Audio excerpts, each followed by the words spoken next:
어려울 날이 그리울 때가 또 올 것이다. 그래 생각하는 그런 마음을 갖는 게 중요하죠. 오늘 우리가 5명의 여성들에서 배운다. 이렇게 제가 이렇게 제목을 붙였는데 제가 제목 붙이고 보니까 이 제목이 조금 좀 뭐 애기들이 붙인 제목 같기도 하고 제가 붙이고 나서 봤어도 또 솔직하기도 하고 또 뭔가 좀 재밌는 제목이다. 그 생각이 들었습니다. 이 마태복음에 나오는 예수님이 계보에 나오는 5명의 여성들 이름들입니다. 그래서 예수님의 계보는 우리가 저번에 봤던 것처럼 왕들의 이름도 나오고 주로 남자들의 이름이 나오는 거죠. 여자들의 이름이 그 계보에 올라온다는 것은 그렇게 쉬운 것은 아닙니다. 지금도 우리나라는 이제 뭐 족보가 많이 없어졌지만 과거에 우리가 족보 있을 때에도 여자들의 이름이 거의 잘 올라가지 않죠. 그랬고 아주 2000년 전에 유대인들이 예수님의 계보를 기록하면서 그게 여성의 이름을 올린다는 것은 그렇게 쉬운 일이 아닌 거죠. 우리가 알고 있는 것처럼 이 5명의 여성들은 전부 다 파란만장한 삶을 사는 것입니다. 일반적으로 누구나 다 각자는 자기 나름대로 파란만장한 인생을 살지만 특히 이 5명의 여성분들은 정말 우리가 생각할 때 쉽게 우리가 맞닥뜨릴 수 없는 좀 특이한 그런 삶을 살았던 사람들이죠. 우리가 오늘 이 5명의 여성들을 통해서 우리가 무엇을 배울 것인가? 뭔가 하나님께서 우리들에게 하시고 싶은 말씀이 있으신 거죠. 그 내용들 우리가 이제 배우려고 합니다. 이 5명의 여성들은 다말, 라합, 룻, 우리아의 아내 마리아 이렇게 5명입니다. 이 5명 가운데 보면 다 5명 전부 다 유대인들이 아닙니다. 그죠? 유대인인 사람은 마지막 마리아 유대인이죠. 또는 네 번째 우리아의 아내라고 되어 있는 이 밧세바도 아마 학자들의 연구에 따르면 그래도 이분은 유대인일 가능성이 많다. 그렇지만 그의 남편은 유대인이 아니었고 우리아는 유대인이 아니었습니다. 위에 1번, 2번, 3번 이 3명은 전부 다 유대인이 아닌 거죠. 그 예수님의 그 계보 속에서 유대인이 아닌 사람으로서 여자로서 이름이 올라와 있는 그런 사람들입니다. 특이한 것은 네 번째 우리아의 아내 같은 경우는 분명히 자기 이름 밧세바가 있음에도 불구하고 계보에 밧세바라고 쓰지 않고 우리아의 아내라고 썼습니다. 저 밧세바의 원래 남편이 우리아였고 다윗이 우리아를 죽이고 빼앗은 아내이기 때문에 그 사실을 기록하고 있는 것입니다. 우리가 이 5명의 여성들을 통해서 배우고 싶은 것은 뭐냐면 지금은 여건이 상당히 많이 좋아졌지만 그럼에도 불구하고 여전히 남자에 비하면 여자들이 좀 힘든 거죠. 환경적으로 힘들지만 벌써 2000년 전 그때만 하면 정말 여성들의 지위라는 것은 남자에 비하면 정말 약한 그런 위치에 있는 것이고 모든 환경이 다 수동적 환경에 있는 것입니다. 특히 또 유대인들은 여자들을 생각할 때 숫자를 쓸 때도 남자만 셌습니다. 오병이의 기적 5,000명이 모였다. 그럴 때는 그 5,000명은 남자 성인의 숫자지 거기는 여자의 숫자가 포함되어 있지 않습니다. 우리가 생각할 때 실제로 모였던 사람 숫자는 5,000명이 아니라 그게 2배 내지 3배 정도 아이까지 다 합하면 그렇게 모였을 것이다 라고 생각하는 것처럼 아예 숫자의 카운트에도 넣지 않았다는 것입니다. 그것처럼 이럴 때 그 계보에 여자 이름이 올라가 있다. 또 그리고 여성들의 삶이라는 것은 지금 우리는 경제적으로 활동을 할 수 있으니까 혼자 살아갈 수 있지만 과거에는 여자가 남편이 있거나 아들이 있지 않으면 도저히 경제적으로 살아갈 수 없는 그런 상황이었습니다. 그런 수동적 환경, 그런 데 있는 사람들이고 또 두 번째는 우리가 성경의 내용들을 보면 이 5명의 여성들은 전부 다 어떤 한계적 상황에 있는 것입니다. 이 한계적 상황이라는 것은 뭔가 내가 지금 선택을 해야만 한다. 선택하지 않으면 나의 생명, 나의 운명, 내 가족의 운명 전부 다 어떻게 될지 모른다. 그런 한계적 상황에 있는 것입니다. 그럴 때 이 여성들은 뭔가 자기들이 선택을 합니다. 이렇게 하겠다. 그런데 놀라운 것은 뭐냐면 그 선택의 결과가 반드시 자기가 원했던 것처럼 그렇게 이루어진다는 보장은 없는 것입니다. 나는 선택하지만 그 선택이 반드시 난 이런 좋은 결과를 예상하고 선택하지만 그 선택이 내가 예상했던 것처럼 반드시 좋게 이루어질 것인가 그런 보장은 없는 것입니다. 만약에 보장이 있다면 우리가 선택이 좀 쉽겠죠. 그러나 그 선택은 우리가 결과는 알 수가 없다는 것입니다. 그렇지만 이 5명의 여성들은 뭔가 하나님의 큰 섭리를 깨닫고 그 큰 섭리 가운데서 자기의 상황 가운데서 자기가 선택할 수 있는 것들을 선택을 용감하게 하는 것입니다. 그리고 그 결과는 하나님께 맡긴다는 것입니다. 우리도 그런 거죠. 우리도 살다 보면 내가 선택해야 될 많은 기로들이 놓이게 됩니다. 그래서 나는 하나님이 뭔가 명확한 답을 주시면 정말 내가 선택이 좋겠는데 하나님은 결코 그럴 때 명확하게 말씀을 잘 안 하십니다. 혹시 들어보신 분 계세요? 거의 없죠. 거의 없고 뭔가 상황 가운데서 나는 내가 잘 판단해서 하나님 뜻이 무엇인가를 잘 생각하고 그 상황에 맞추어서 나는 선택을 해야 되는 것입니다. 그리고 그 결과는 또 내가 원했던 것처럼 이루어지는 경우도 있고 그렇지 못한 경우도 많이 있죠. 그렇다 할지라도 나는 그 결과를 하나님께 맡기고 선택을 한다는 것입니다. 그것이 이 5명의 여성들을 통해서 우리들에게 보여주는 그런 이야기들입니다. 그래서 어떻게 이분들이 하나님의 큰 흐름을 아는 것인가? 우리는 지금 성경을 신약, 구약 다 가지고 있고 많은 교회를 통해서 설교도 듣고 성경 공부를 통해서 많은 걸 알고 있지만 우리가 이 과거로 돌아가 보면 이 5명의 여성들은 2000년 전에 2000년보다 더 옛날에 거의 뭐 3000년 전 그럴 때 사실 하나님의 말씀을 그렇게 잘 알지도 못하고 그렇지만 들려오는 정보들 자기가 알고 있는 아주 작은 정보에 근거해서 그걸 가지고 뭔가 판단한다는 것입니다. 거기에 비하면 우리는 훨씬 더 행복한 거죠, 사실. 행복한 것입니다. 우리는 많은 정보들이 있고 주변에 도움을 구하는 사람들이 많이 있고 내가 성경을 통해서도 알 수 있고 나를 위하여 지도해 주시는 많은 주변에 그 사람들이 있기 때문에 우리는 이 사람들보다는 훨씬 더 쉽게 선택할 수 있지만 이 사람들의 말로 정말 절대절명의 순간에 자기 혼자서 또는 많이 해봐야 1명, 2명 정도의 자문을 받아가면서 선택을 하는 것입니다. 한번 보죠, 우리가. 첫 번째 여인 다말. 이 다말은 가나안 여자입니다. 그죠? 그리고 유다의 며느리였습니다. 자기 시아버지와 관계 속에서 아이가 태어났고 그 아이가 예수님의 계보에 이름이 올라가는 것입니다. 어떻게 해서 그런 사실이 일어났느냐? 창세기 38장에 자세한 얘기가 나오지만 우리가 그 얘기를 다 할 수는 없고 간단하게 요약하면 다말이 유다의 며느리가 되었다. 유다의 첫째 아들이 다말의 남편이었는데 그 첫째 아들이 죽었다. 그래서 그 당시에는 여자가 아들이 없으면 그의 생계를 이어갈 수 없기 때문에 유다는 자기 둘째 아들한테 형수에게 씨가 있게 해라. 그렇게 했습니다. 그건 그 당시의 풍습이죠. 그 당시에 관습이었고 풍습이었습니다. 그래서 둘째가 아버지의 명령을 듣고 그렇게 하겠다라고 말은 그렇게 했지만 실제로는 그렇게 하지 않았습니다. 그것이 악했다는 것입니다. 그래서 하는 척과 같은 그런 행동을 취했습니다. 그러나 실제로 자식이 있도록 하지 않았습니다.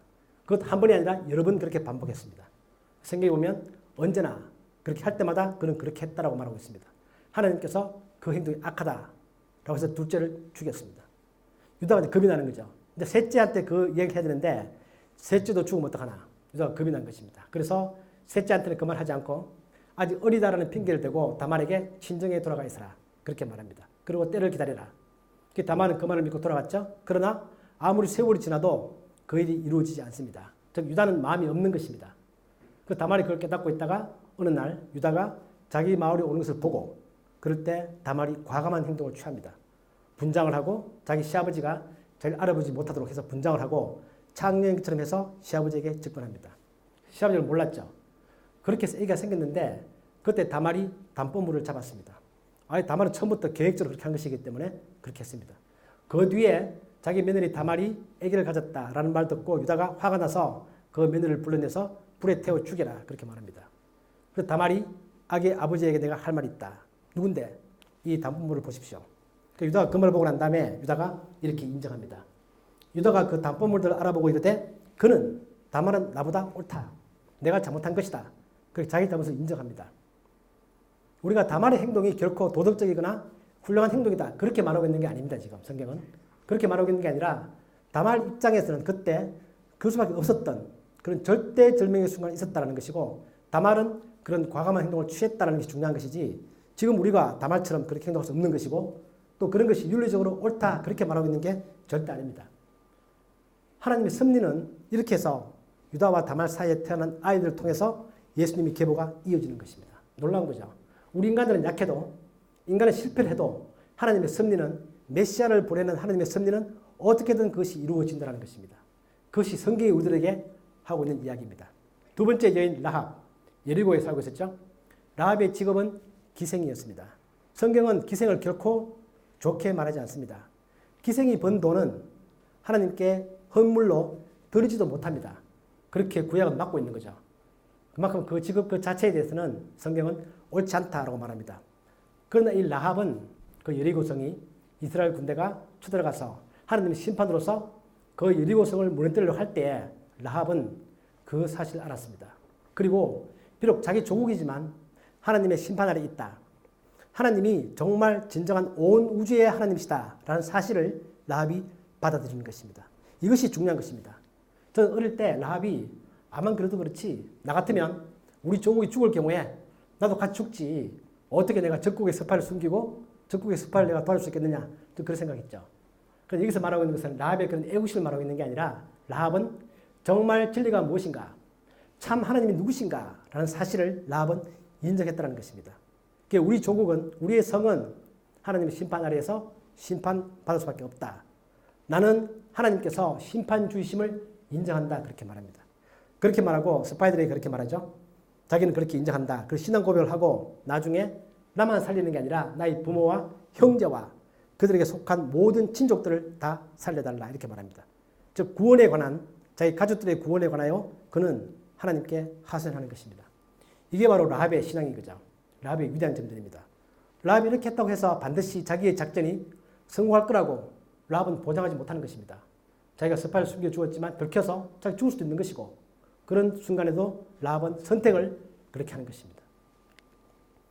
이 라합은 믿음의 모범 사례로 등장하죠. 그 신약 히브리서에 보면 이렇게 말합니다.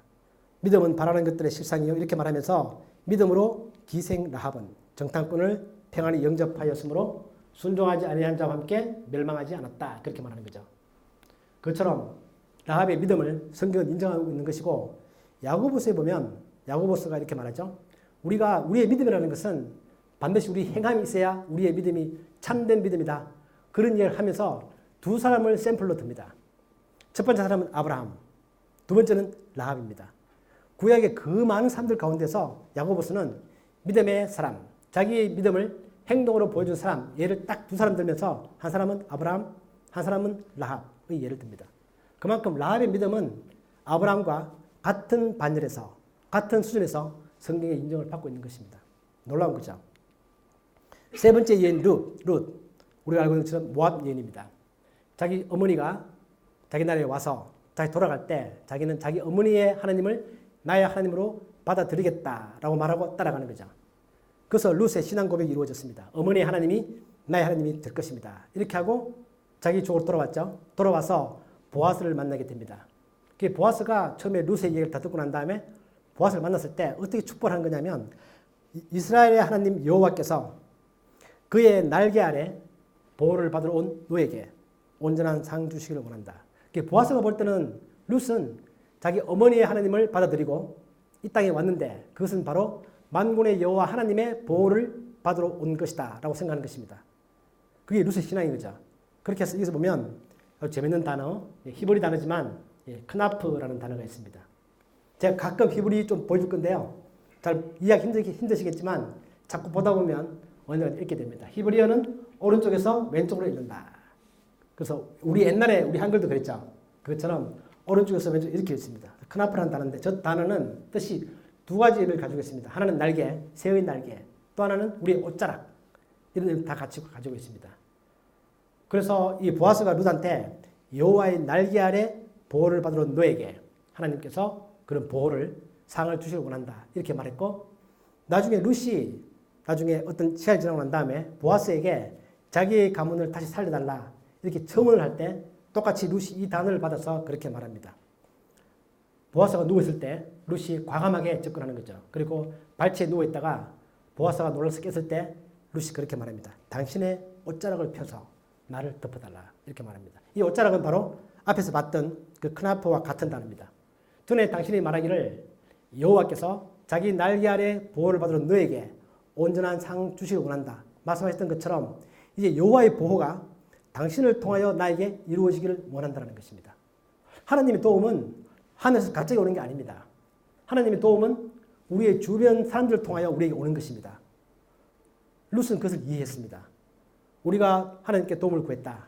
그 하나님의 도움은 우리 주변에 가까운 사람들을 통하여 우리에게 온다는 사실입니다.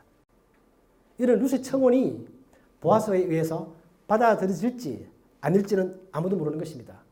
본인도 그걸 모르는 것입니다.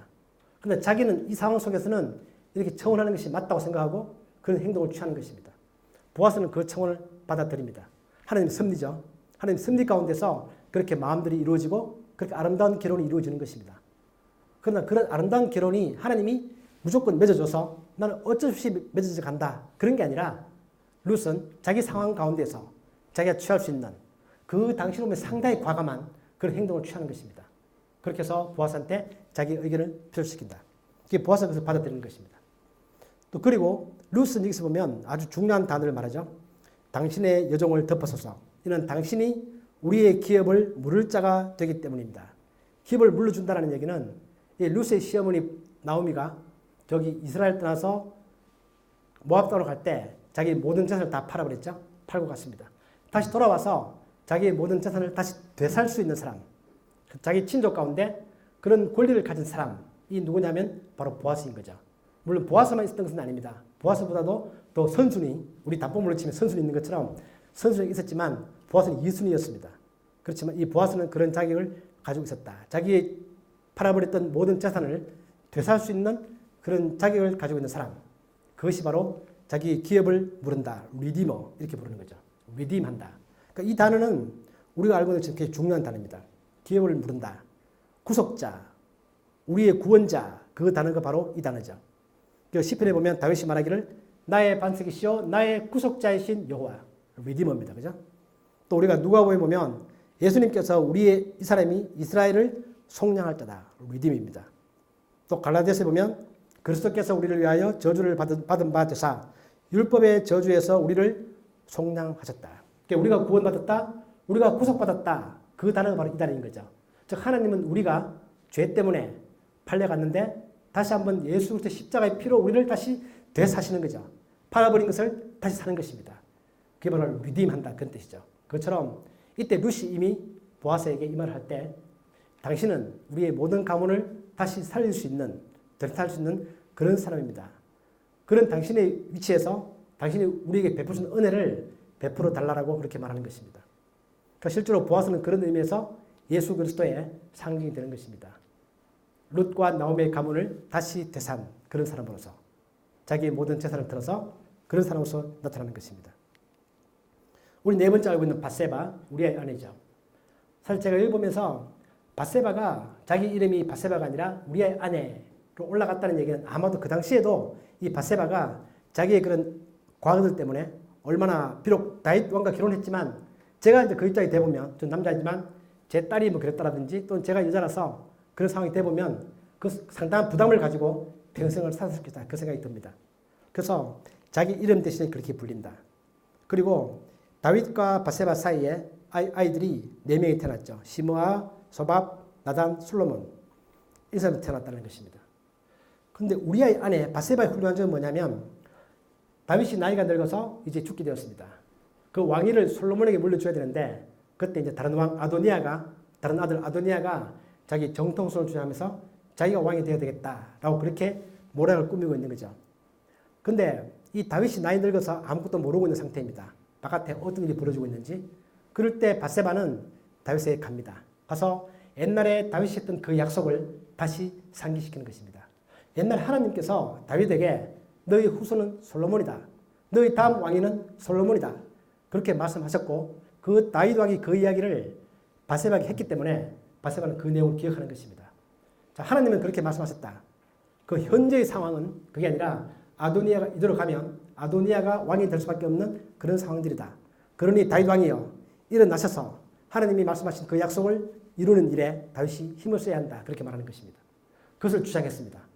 다윗이 그 말을 듣고 정신이 번쩍 들었죠. 지금 그런 일이 벌어지고 있는 것이냐? 그렇게 생각하고 자기가 과감하게 일어나서 나의 다음 왕위는 솔로몬이다. 이렇게 공포를 합니다. 그것 때문에 이제 아도니아의 기세가 갑자기 꺾이는 거죠. 그리고 솔로몬이 그 뒤를 이어서 왕이 되는 것입니다. 밧세바 이런 행동들, 내가 밧세바라면, 내가 그때 있었다면 그 자리에서 나는 어떤 행동을 취했을 것인가? 나는 그냥 하나님께서 약속하신 것이니까 그냥 가만 놔둬도 솔로몬이 왕이 되지 않겠는가? 그렇게 생각했을 것입니다. 그러고 마냥 기다릴 수도 있는 것입니다. 물론 마냥 기다릴 때 어떻게든 또 솔로몬이 왕이 되었을 수도 있습니다. 그건 우리 모르는 거죠. 우리 모르는 거지만 그러나 밧세바는 그렇게 기다리는 것이 아니라 하나님의 약속을 믿고 그 약속에 근거해서 자기가 할 말을 하고 할 바를 하는 것입니다. 그것이 과연 다윗이 그 말을 듣고 난 다음에 잘 알아들어서 잘 풀릴 수도 있고 그렇지 않고 조용히 있어라 이렇게 말할 수도 있는 거죠. 아무도 모르는 것입니다. 그것은. 그러나 밧세바는 그때 그럴 때 그런 결단을 하는 것입니다. 그리고 왕에게 그런 말을 하는 것입니다. 마리아. 마지막 다섯 번째 여인이죠. 예수님의 어머니 마리아. 이 마리아는 앞에 본 것만큼 그렇게 파란만장하지 않지만 또 한편으로 생각하면 우리가 지금은 마리아를 통하여 난 아기가 예수님이시니까 잘 받아들이지만 마리아 입장에 대보면 어린 나이 소녀가 남자를 알지 못하는데 아기를 가졌다. 이것을 누가 이해할 것인가? 그리고 역사 이래로 이런 이야기 들어본 적이 없다. 그 누구도. 내가 이런 걸 주장할 때 누가 나의 말을 믿어줄 것인가? 정말 그런 절대절명의 순간이 있었던 것입니다. 그러나 마리아는 그때 천사의 말을 듣고 자기가 알고 있는 사실에 근거해서 즉 그때 세례 요한이 이미 잉태가 되었었는데 그 사실도 알면서 마리아는 그 사실을 받아들이는 것입니다. 받아들이는 것입니다. 이게 하나님의 섭리라면 그 일이 나에게 내 삶 가운데 이루어져야 되는 것이다. 내가 도저히 이해할 수 없고 내가 한 번도 들어본 적이 없고 그런 이야기지만 그러나 하나님의 뜻이라면 그것이 내 삶 가운데 이루어질 것이라는 것입니다. 이 예수님 계보를 보다 보면 재밌는 표현이죠. 위에는 보면 아브라함은 이삭을 낳고 그런 거죠. 또 보아스는 룻을 통하여 누구를 낳고 이렇게 남자가 주어가 되고 그 다음에 자기 부인 누구를 통하여 아기를 낳는다. 그렇게 되어 있는데 마리아에게 내려오면 표현이 좀 바뀝니다. 야곱은 마리아의 남편 요셉을 낳았다. 이렇게 표현합니다. 그러니까 위에서 말한 식으로 말하면 제가 첫 줄 쓴 것처럼 야곱은 요셉을 낳고 요셉은 마리아에게서 예수를 낳으니라. 이렇게 표현하는 것이 일반적인 표현이죠. 그런데 이 표현을 쓰지 않고 마리아에게 와서는 다른 표현을 쓰는 거죠. 야곱은 마리아의 남편 요셉을 낳았다. 이 말 역시 요셉은 예수님의 혈통적 아버지가 아니다. 그 얘기를 하고 있는 거죠. 그 얘기를 하고 있는 것입니다. 그래서 단지 야곱은 마리아의 남편 요셉을 낳았을 뿐이지 예수는 요셉의 육신적 아들은 아니다. 라는 표현이 이 말 속에 녹아들어가 있는 것입니다. 우리가 이 마리아는 그렇게 하나님을 향하여 불가능을 가능케 하시는 하나님을 자기가 인정하는 것이 놀란 마리아의 믿음이죠. 우리가 보면 하나님은 선택하시는 분입니다. 하나님은 선택하시는데 이 선택은 첫 번째는 하나님의 절대적 권리입니다. 하나님이 누구를 선택하는가 하는 것들은 인간 쪽에서 어떤 얘기를 할 수 없는 무엇을 근거로 주장할 수 없는 그런 절대적 하나님의 권리입니다. 로마서에 보면 하나님께서 에서와 야곱을 선택할 때 그들이 무엇을 잘못했느냐 무엇을 잘했느냐 그런 거 없는 것이다. 하나님은 일방적으로 야곱을 선택하신 것이다. 그건 창조주의 권리다. 그렇게 말하는 것입니다. 하나님의 뜻이 세워지기 위해서. 두 번째는 근데 그 선택은 바로 사랑을 의미합니다. 이스라엘 사람들이 물어보는 것입니다. 하나님이 우리를 사랑했다고 말씀하시는데 언제 우리를 어떻게 사랑하신 것입니까? 이렇게 반문을 합니다. 우리 똑같이 그렇게 반문할 수 있죠. 내가 교회 가서 듣기도 하고 성경을 보다 보면 하나님이 나를 사랑하셨다. 그렇게 말하는데 실제 내 삶 가운데 어떤 하나님의 사랑이 있는 것입니까? 구체적으로? 뭐 여러 가지 말할 수는 있겠지만 남들과 다르게 절대적으로 말할 수 있는 근거. 그것은 뭐냐면 바로 하나님의 선택이었다는 것입니다. 그래서 그렇게 말할 때 말라기서에 보면 하나님이 그렇게 말씀하십니다. 내가 너를 사랑한 것은 내가 너를 선택했다는 것이다. 내가 에서는 미워하고 야곱을 사랑해서 야곱을 선택했다. 하나님의 선택은 바로 하나님의 사랑을 말하는 것입니다. 하나님의 사랑입니다. 세 번째는 이 하나님의 선택은 또한 동시에 우리들에게 책임을 묻는 것입니다. 내가 선택받은 자로서 내가 사랑받은 자로서 그에 합당한 나의 책임이 무엇인가를 생각하는 것입니다. 내가 주변의 상황들에 관하여 내가 해야 될 말들, 내가 해야 될 일들, 하지 말아야 할 것들 그런 것들에 관하여 내가 예민하게 주의 말씀에 따라서 그게 반응해서 선택하며 살아가는 것 그런 것들입니다. 에스더에게 했던 그 유명한 말이죠. 에스더가 그 왕위의 위치에 있다라는 것은 하나님의 선택이었고 그럴 때 그가 그 위치에서 마땅히 해야 될 일이 있다라는 것입니다. 그것을 하는 것이 하나님께서 우리를 선택하신 그런 목적이기도 합니다. 놀라운 거죠. 하나님 주권이고 하나님의 사랑이고 또 그에 따른 우리들의 책임이 있다라는 것이 하나님의 선택이 가지고 있는 중요한 의미입니다. 우리들의 삶 가운데 하나님의 선택이 있는 것이죠. 그게 하나님의 사랑이 있는 것이고 또 우린 거기에 따라서 우리의 책임이 있는 것입니다. 하나님의 계획이라는 것은 우리가 봤던 것처럼 이 5명의 여자들이 다 완벽하지 않습니다. 대부분 다 우리가 볼 때 이해할 수 없는 그런 행동도 하고 그런 환경 가운데 있지만 하나님의 계획과 하나님의 섭리는 우리 인간의 약함, 우리 인간의 실패와 상관없이 반드시 하나님의 그 섭리는 반드시 이루어진다는 것입니다.